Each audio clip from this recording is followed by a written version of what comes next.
Welcome to TeddiTalks, the podcast where we have open, revealing conversations about being female, being healthy, wealthy, and wise throughout generations. I'm your host, Teddi-Jann Covell. And I'm your co-host, Nicole LaRochelle. In each episode, you will get to hear real stories that shaped us. We will be vulnerable and honest. It's girl talk, talking about things that few women talk about but want to know. You will learn, laugh, cry, and maybe even get angry. But Nikki and I have your back. We support you. Yes, we do. This is a place for support and enlightenment, and our mission is that you will find your own positive voice throughout our stories. Sit back, relax, join us on this incredible journey of growth, resilience, and empowerment. This podcast, or the next few podcasts, we're going to be actually talking more about let them.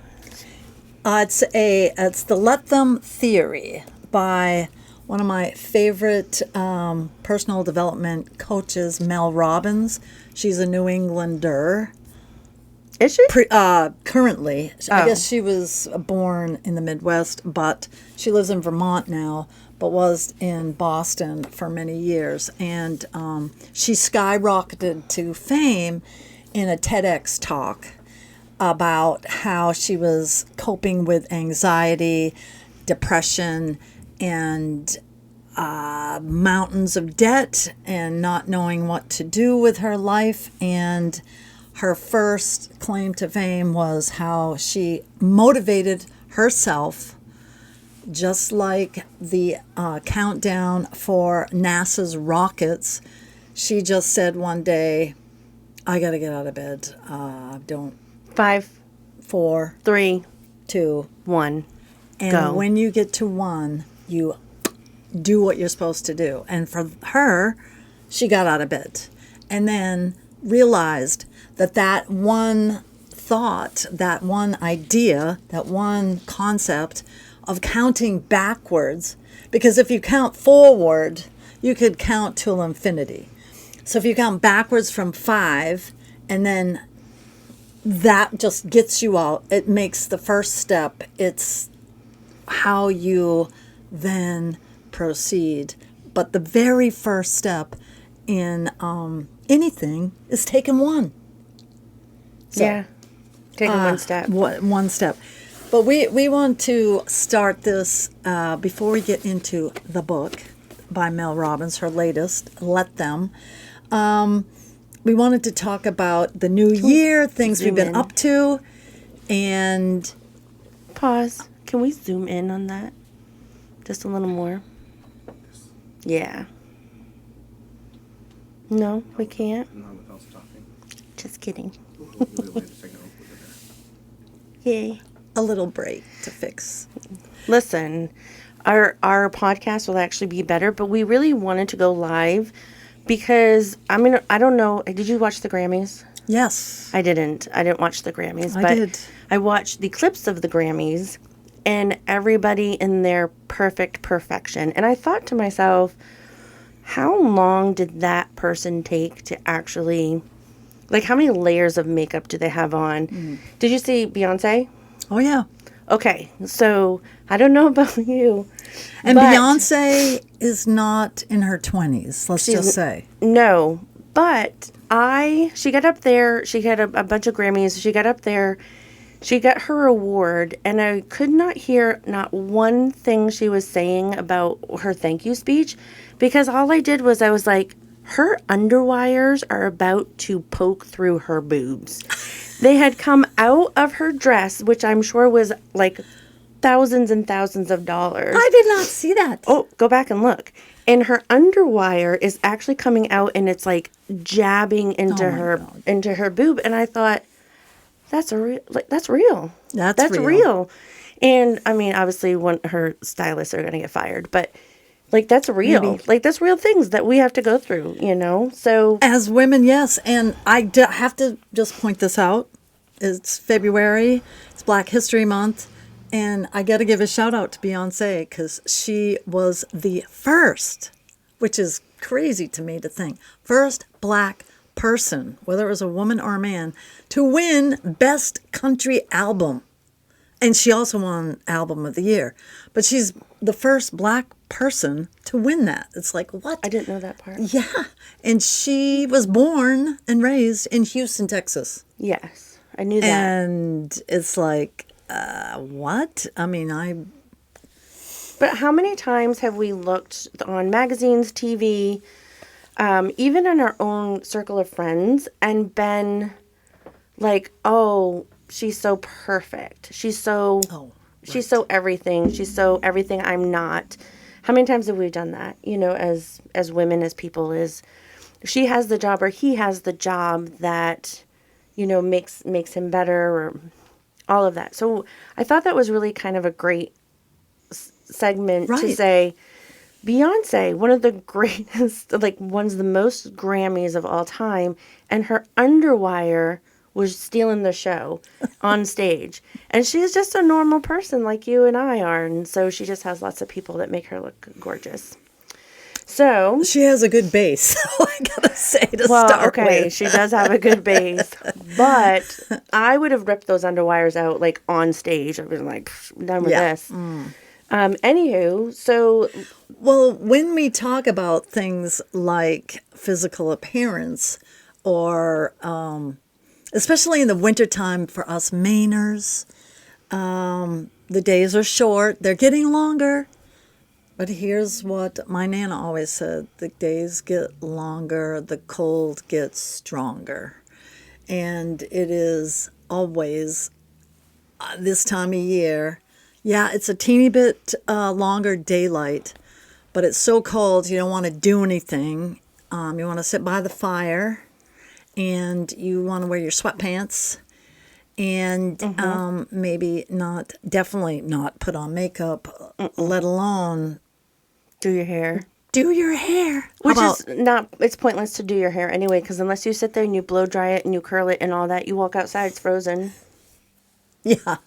Or you have to put a big hat on because you'll freeze. And so that is a situation where I think we should talk about what to do when you're feeling low, feeling depressed, or feeling the correct term is sad.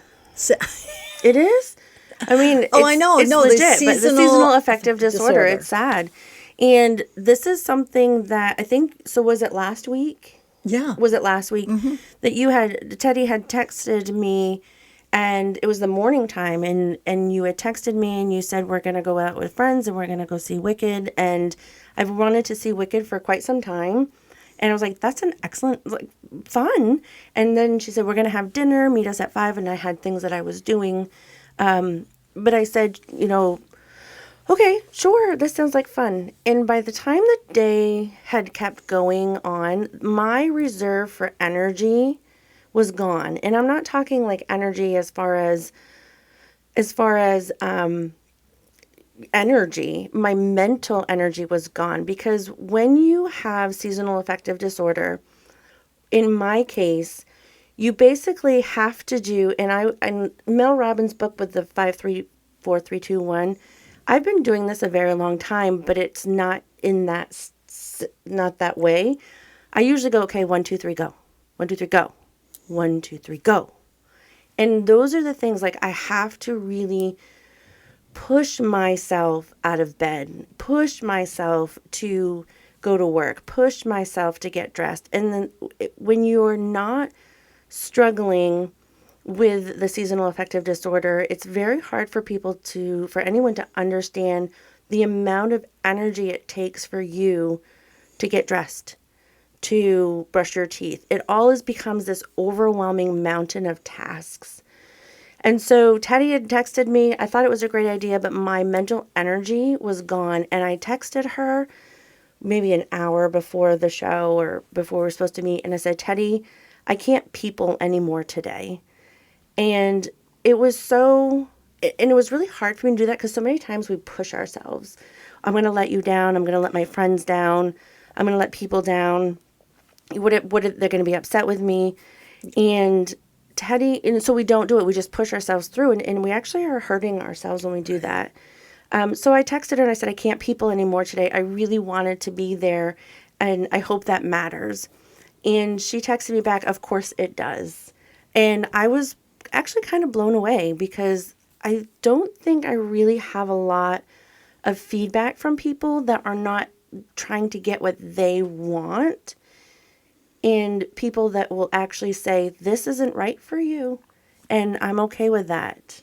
You take your time, you do what you need to do. So I was the kind of opening, and I felt peace when she did that and said, of course, Well, I'm glad I made you feel good. You did. Because this is the difference, though. You're in a profession that you have to help people face to face. That's your job, face to face. When I was an air traffic controller, I had to help people. It was safety, but we're separated by microphones, airwaves. All the pilots hear from me are what's in their headphones. So I'm not in someone's face like you are, and that can be draining. Right. Especially if you have a personality that you're more introverted anyhow. I remember my dad, I just bring this out, is a coach here in this Bangor area. He was at Orono High School and then at Colby College for many years. But he would come home at night because he was a quiet person normally, an introvert. But he was a teacher and a coach. And after dinner, he was so drained, he would put his head right down on the table like this and fall asleep. He was with us as a family, but he was out. He was out cold because he was drained. And I understand that with your job, too. It's like you're always, how can you make someone, and there's demanding. Oh, my God, I get this wrinkle. Fix it.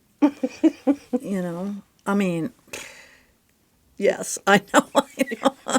But what I'm saying, I understand that. Yeah. And so, how? But I've been surrounded recently. I mean, I think we surround ourselves, or we even talk to ourselves. Remember that negative voice we talked about in season 1 about I should be better.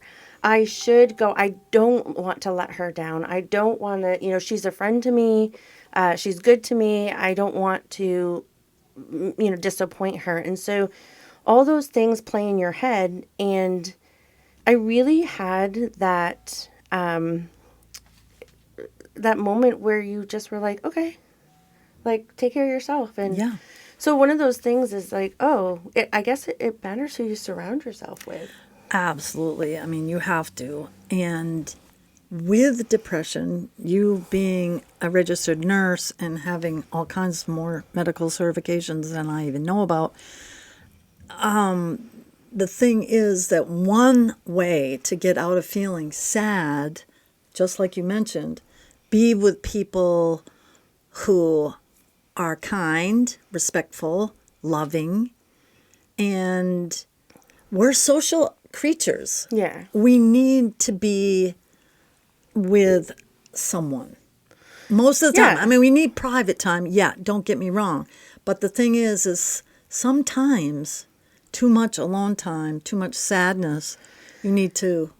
I have another friend who's really good to me, and I mean, I do the same thing to her. And so if you're not understanding or you're not having a good conversation with your friends or your families and saying, this is where I am right now, I can't get out of my own way. I can't force myself to move. I know I have to do these 3 things. I have to stay alive. I have to go to work. And I have to, pay my bills. Other than that, the rest of it seems so overwhelming. The extra to go to dinner and go here, and your family wants you to do this, your family wants you to do that. And can you watch my kids, my dogs, my animals, my cats? all those things are so much extra when you have seasonal affective disorder or depression in general. And here's my disclaimer right now, if you're listening, if you are struggling with that or thoughts of self-harm or anything like that, then call the hotline. There's always a hotline available. Reach out to your provider or reach out to somebody. So there's my disclaimer, because I don't ever want to talk about seasonal affective disorder, depression, or anything like that without saying, like, there's people there that can listen, and we won't spend the whole episode on that. I've struggled with it for a very long time. I struggled with anxiety and depression for a very long time. I've gotten to the point where I can recognize it and I can see it. I'm not really good at caring for myself through it. And that's where your friends come in. So my friend, I know that I kind of like jumped ahead, but my friend one time said, well, I'm coming over, and I don't want her to come over. My house is a mess. I haven't showered for days. I'm still in the same clothes that I went to bed in because, I have sweatpants I go to bed in and sweatpants I stay during the day in, and sometimes they all just match together. And I was so embarrassed at like where I was emotionally in my space, and she's like, well, I'm coming over. And like, she didn't give me a chance to say no. And her coming over was just enough that she said, you're okay. Like, and I'm like, I probably don't smell very good. And she's like, it doesn't matter. You're okay. If this is what you need to do for yourself, if that means that you are not taking a shower, I mean, you do have to take a shower sometime, but if you need those moments to just reboot, it's okay. And I still love you for it. And I still love who you are as a person. And so surrounding yourself with people that do that and not give you sort of that feeling of judgment is like the key thing here. One other thing I wanted to say, since we're doing disclaimers, we're not doctors, we're not psychologists, psychiatrists. These are just we our stories. are your mainer. We're just main people. Buds. We're your buds. We're main buds. We're main buds. We're main buds. And we have stories that it affects us. And if it affects us, it affects somebody else. And so this is what we do and what we, how we manage to get through it. It doesn't mean it's the best or it's medical advice. But so, again, seek we medical try advice if you need some help. Right. We try to give you some coping skills, like if you're feeling sad, do not, I'll just have a glass of wine and take a tub or something, or soak. Drinking, I need you to keep talking about that. What do you mean? What I mean is, don't reach for the bottle because it can make you more depressed. Yes. That's what I mean. That is true. Alcohol it's a stimulant, but it's a depressor. Alcohol is a depressor, right? And so it just kind of makes you a little more like so sleepy. What I'm saying is, don't reach for that instead of getting help, getting to be with loved ones or your friends. Difficult to do, Teddi-Jann. It's very difficult. I'm not saying that. That's why you have to have like really a good buddy, hopefully, or a loved one that will check in on you. I'm not, like, I will have drinks, adult beverages. That's not my vice. I'm not a drinker. Right. I don't reach for that. I don't go there to numb everything up. It just has never been my vice. I'm not a gambler. I don't have that sort of addicted personality, but I will sometimes take a glass of wine, get in the hot tub, and just wallow in my sorrows. Right. And sometimes, though, you have to be disciplined even doing that, right? Because you just don't want to go down a rabbit hole. That is true. So that is true. I mean, so it's just a caution. Right. That's the caution of any kind of, whether emotional distress, taking gummies or whatever it is. I don't do gummies either. No, I do not. But although, Teddy, I think it would be really funny to see you on gummies. That's what my son says too. Okay. I think it would be hysterical, but I mean, we don't condone that. But no, so we don't shame it either. I just think it would be so funny. I mean. Teddy on gummies. Oh my goodness. I mean, everyone is different. So this is our story.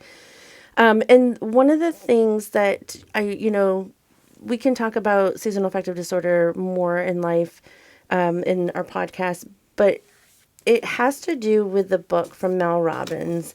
This Let Them book, but The Let Them theory, because... this is only part of it. Oh, yeah. The first part was let them, and you can't just let them. You have to, the second part is now let me. Let me. So and we'll continue for multiple, as many as it takes, we'll continue to talk about how that affects, like the examples in our lives. But one of the things is with the seasonal depression, is that, or the affect disorder, is that the let them was really eye-opening to me, because one of the things that really kind of kept me in that dark space is feeling like I was letting everyone down. And I feel like, I was... and that's a female trait there. Right. And I felt like, Teddy, I was letting you down. I said I was going to go to the movie with you. I couldn't bring myself to do it. And I felt like I was letting you down. You responded to me in a completely positive way. But what happens to if the person responds in a very negative way? You mean like, oh, come on, you got to go. This is that. You do this all the time. You always try, you always say you're going to, and then you never do. And then that guilt kind of like piles up on you. So what does Mel Robbins say about if somebody is behaving that way to you? Well, you cannot control other people. You cannot. That is what you have to, and me and you as a mom, I cannot control my kid even though I want to. You just got to step back.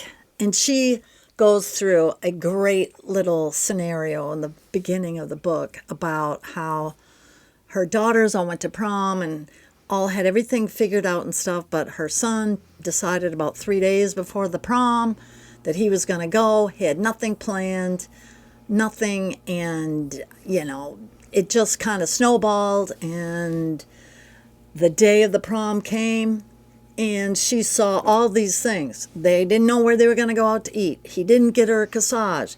It was forecast in the weather to be pouring rain. Nobody had an umbrella. On and on and on. And she was trying to rescue them.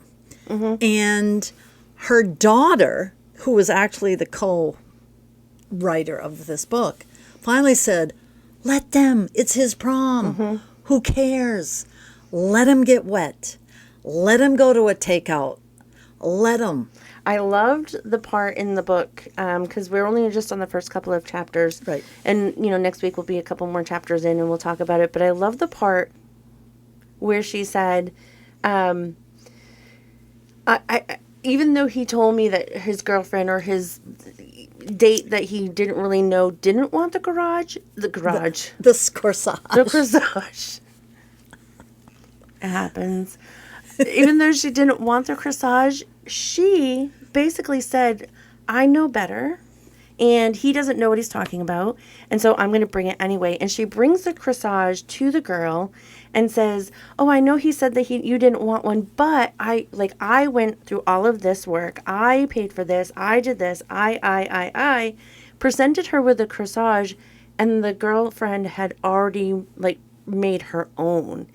And I thought that was pretty powerful because I was like, gosh, I would be really embarrassed at that moment. But I can feel her. Oh, because totally. I don't want for him to be her son. I would not want for him to be embarrassed, have not planned ahead, had negative thoughts or negative, feedback from not getting a corsage. So I would have tried to save as well. And this is where that book in so much has, it's ended. I don't know why, but that's cool. It hit home. It hit home, and it was like that let them theory, let him. Let them. And so if he's going to be embarrassed, if he's going to have negative, feedback, then that's how you learn not to do these things again, right? And I'm so guilty of it too. Yeah. I mean, trying to rescue, I know that girlfriend is going to feel bad if she doesn't have a corsage. But of course, boys, men, young men, I mean, I don't know how your son and daughter, but Oh, they're completely different. right. Well, my son doesn't tell me some intimate details about like whatever. Whereas My son just doesn't tell me details. It doesn't even have to be intimate. right. Well, It's like, oh, hi, I'm child. like We that my always- girlfriend is already made her corsage, Mom. I don't need it. That was never stated. And of course, if it had been, then It would have been the whole different. thing Yeah. would have been fine. But I think what Mel's getting at in the book is that, like, he didn't know. This was a pretty new relationship or last minute, and so he didn't know. And she was like, you have to know, and you can't let her be disappointed, and Right. you can't be embarrassed. And You don't want to be seen as the dud boyfriend. yeah, so she was trying to save him, and the whole theory is let them. Let him. So, when we're getting back to that, you said, when you were trying to encourage, you didn't really encourage, like, you weren't trying to encourage me. You just said, okay, it matters that you want to, and have a good night. Yeah, I mean, Like, but if someone was trying to guilt you, and they're trying to say, what do you mean? How come you can't go? You always do this, blah, blah, blah. Mel Robbins' book, and I can't wait to read more of it, is let them say that to you. Let them, because the manipulation that they try to do is to get you to change your mind. But when you're changing for whatever they need to, but when you change your mind, you're not true to yourself. you're letting other people control you. And the whole premise of it is you are in control of yourself. So that's where the let Cannot me. That's Yeah. and then the let me. And I want to just give you an example of what I mean. I was feeling a huge loss, depression, sadness with the outcome of the election. And then with the sadness, I just like, what? Before reading this book, before hearing about this book, so, okay, let them, fine, whatever, except that I do not want to feel, excuse me, like being trampled down. So I've got to do something to make myself feel better, yes, but with true to self, integrity, and all the things that I believe in as far as peacefulness and women's voices being heard. So I went to the People's March in Washington, D.C. right before the inauguration. And I went with my college roommate, and she had not been to Washington since the 70s. So it was really a win-win situation because being with the Federal Aviation Administration for 30 years, I had to go to Washington frequently. And we went the day before, and I took her over. I asked her if she'd been to the Senate offices. She's from Massachusetts. She goes, oh, we're not going to be able to go up there. Yes, you are. I'm going to pause you for a second because I think it's really important to hear their story. And my live feed ended. Is there a way to restart that? Doesn't appear to be. It doesn't appear to be. Oh, because I'm watching myself on my computer and it says the live feed was ended. It might be a Wi-Fi connection issue. Okay. That's because your phone says it's still live. Oh, cool. And it's asking me to hit finish if I'm done. You're not done. Yeah. There you go. Okay, so there you go. So we'll Little edit this technical, out. Yeah. yes. So, but I wanted to make sure that I wasn't just like cutting off my live feed, like the march, the women's march, and then There, like you're live right feed, there. like over. It's the People's March this year. It was green. Okay. And the color was green to include marginalized people and people whose voices aren't necessarily heard. But the thing is about being in Washington, D.C., there is energy, but it was like a ghost town the Friday before inauguration. People, I don't guess there was lots of fear. They were putting up the big barricades, the fencing things. But, and I brought Linda up to the Dirksen and Hart Senate office buildings, which you can go to. Senator Collins' office is in the Dirksen building. And my friend was from Massachusetts, so we went to Elizabeth Warren's office and Ed Markey's office. And the hallways were like empty, and she had never been. And This is the Senate building. There's 3 Senate buildings where the senators have offices, and Collins is in Dirksen, and both of her senators were in the Hart. Beautiful artwork there, by the way, gorgeous. And but we went in and talked to Collins's aides, and we even got tickets to the inauguration before they canceled the outdoor inauguration. Yeah. But it's cool to have those as memorabilia. And then Senator Markey gave us tickets to go to the Capitol to see the tour of the Senate. Now, I have been there to see when it's in session. I saw Senator Snowe and Collins in the Senate, but Linda had not. And That's cool. it was very cool. We got to the Capitol. We got to see some briefings of law enforcement that were on the steps of the Capitol. There was New York PD involved in the regular Washington, D.C. people. Then we went underneath, saw all the beautiful sculptures, went into the Senate, and there's so much history. It is a beautiful place. We've taken the kids there a few times. And then, it's our...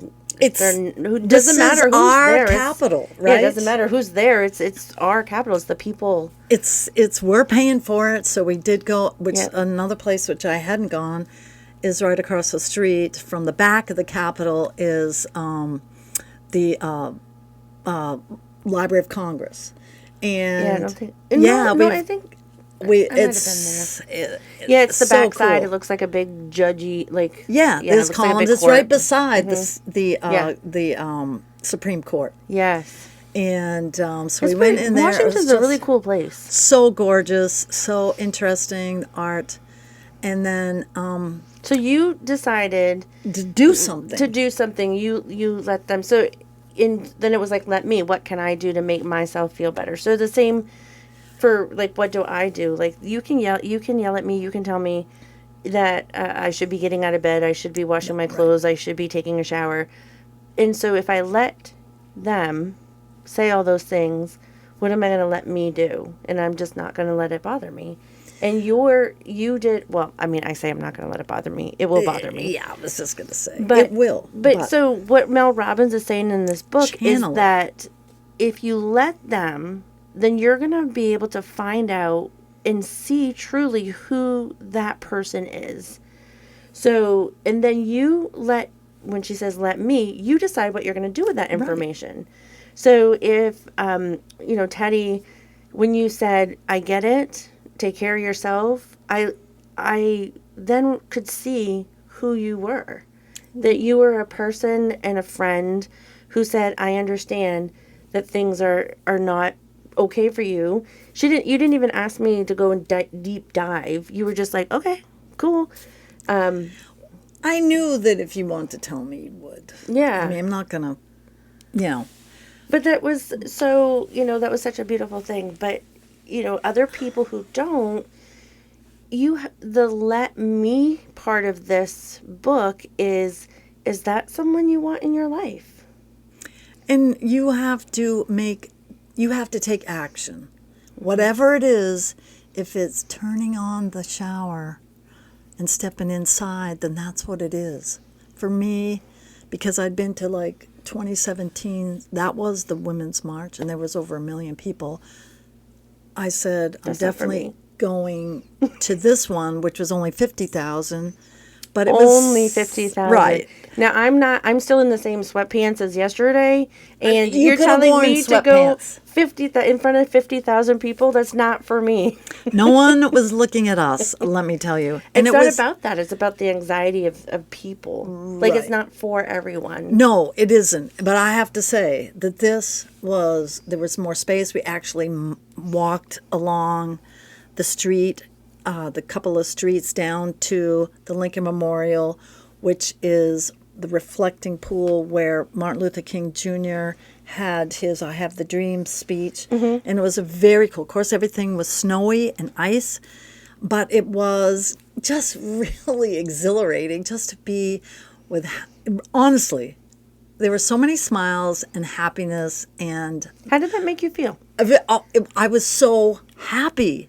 And honestly, there's some really great posters that had people have great senses of humor, Right? and they were obviously trying to be heard and bring a point to Washington to have our voices heard. Like, you can't just stifle us because of this ideology or that ideology. Here's one thing I learned, because you always learn things. I learned many.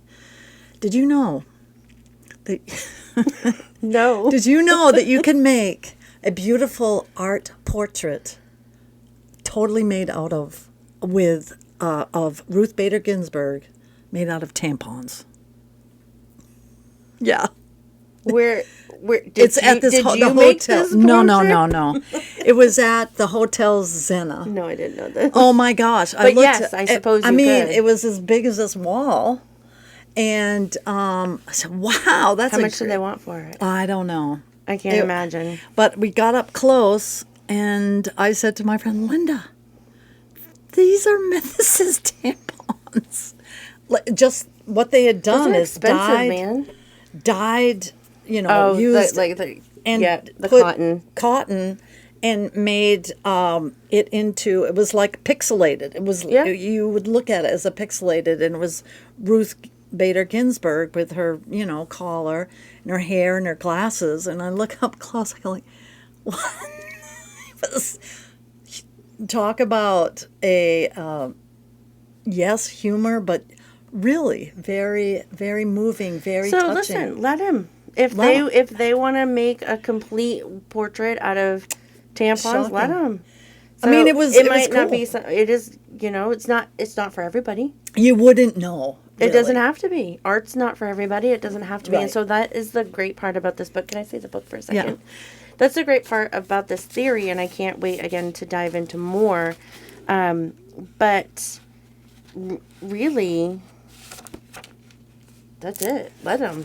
Let them. And then let you. you decide what you have to do. Now, I had made up my mind a long time before, like about a month before, I was going to go to the march, and it was interesting. No, I learned a lot about. We went to the American Museum of African Americans, part of the Smithsonian. Never been to that museum. It was opened, I think, 2009, but I had never been there. And the architecture, it looks like it looks like a basket. The filigreed metalwork on the outside, of course, it encased a building of glass mostly.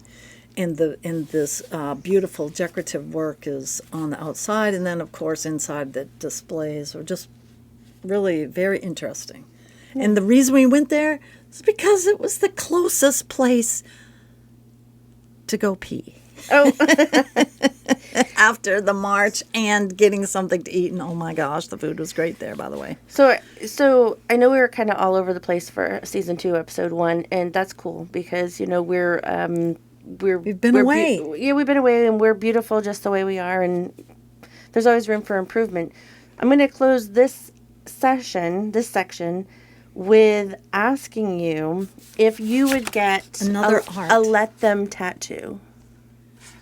Close up, yeah. This is artwork. People. I'm going to ask you, Teddy. Me? Yes. No way. What? Why not? Oh, well, I would get a removable one. Oh, so you with pen?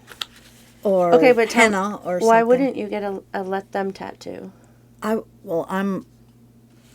This temple does not have any tattoos at all. Am I afraid of, yes. Needles? Yeah. Okay. You know all right. this. All right.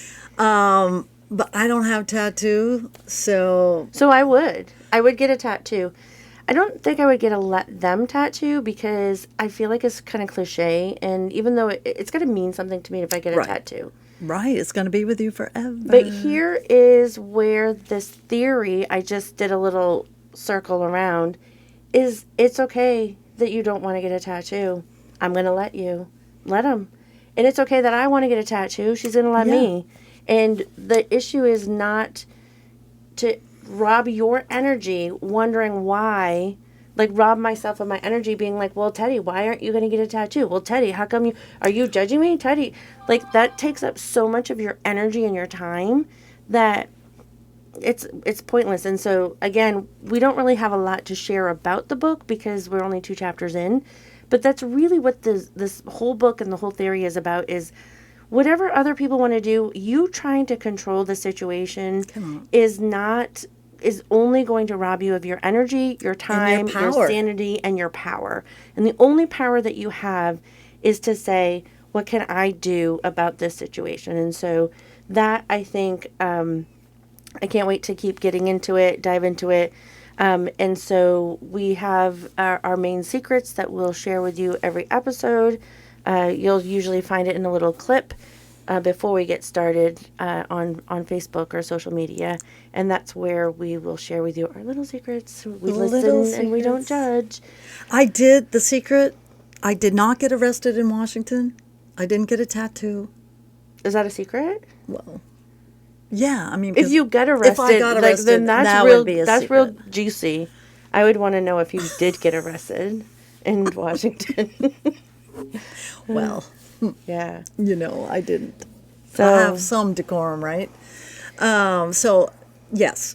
And what I wanted to say, if you out there have like a situation that you're not really sure how to handle and like you're feeling uncomfortable, but you're regretting something, you're feeling small, please comment on this podcast. It's TeddiTalks 9 on YouTube, but it's also live on both of our Facebook pages. It's live on Arnon Wellness Lounge on Facebook, and on your Instagram it is Teddi.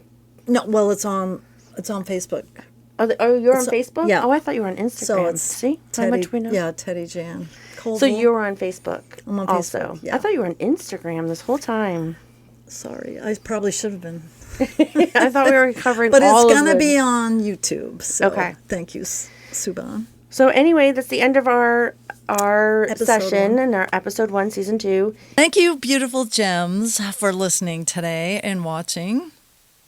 We'll continue in next week's episode 4, and we'll be continuing the secret monster inside of you. Please follow us on YouTube, TeddiTalks. Don't forget to subscribe. You can also find Teddi-Jann at msha.ke/Teddi.Jann. Those are 2 N's, Jann. And if you want to follow my journey with the Wellness Lounge, you can do so at rnwellnesslounge.com and, of course, all of our social media channels. So as a disclaimer, as always, we want you to know that all episodes and personal stories are our beliefs, our opinions, and they're not to be substituted for advice from a professional provider. Stories and names sometimes might be changed to protect the other side. And remember, it's okay to take care of yourself and celebrate you no matter what age. This is true, and we are very grateful and appreciative of Selfie Space located in Brewer, Maine. Check them out.